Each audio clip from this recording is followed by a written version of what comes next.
Bathroom ও toilet পরিষ্কারের দায়িত্ব সাংবাদিকদের দেওয়া উচিত। ফেসবুক স্ট্যাটাসে স্বাস্থ্য অধিদপ্তরের এক কর্মকর্তার এমন মন্তব্য ঘিরে শুরু হয়েছে ব্যাপক সমালোচনা। পরে স্ট্যাটাসটি মুছে ফেললেও বিষয়টি নিয়ে নিন্দা, প্রতিবাদ এবং তদন্তের দাবি উঠেছে।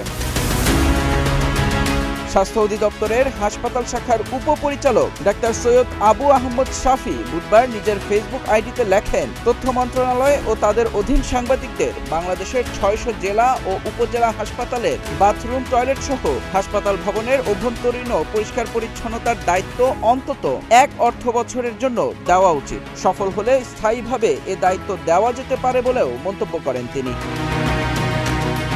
এ বিষয়ে বক্তব্য জানতে চাইলে তিনি বলেন, যেহেতু আমরা পারছি না এরকম একটা আলোচনার জায়গা হতে পারে কিনা সেটা বলেছি। বাথরুমগুলো কেন এরকম কোথাও থেকে কেউ তুলে ধরছে না। দায়টা শুধু স্বাস্থ্য বিভাগের না হলেও চাপিয়ে দেওয়া হচ্ছে। তবে কিছুক্ষণ পরই নিজের ফেসবুক থেকে স্ট্যাটাসটি মুছে ফেলেন এই কর্মকর্তা।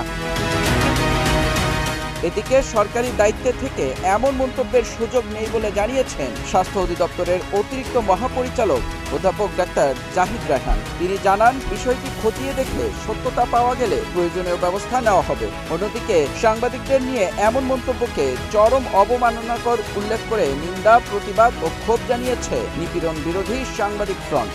সংগঠনটি নিরপেক্ষ তদন্তের মাধ্যমে সংশ্লিষ্ট কর্মকর্তার বিরুদ্ধে প্রয়োজনীয় প্রশাসনিক ব্যবস্থা নেওয়ার দাবি জানিয়েছে। মেহেদী ইসলাম সোহাগ, গ্রিন টিভি ডিজিটাল।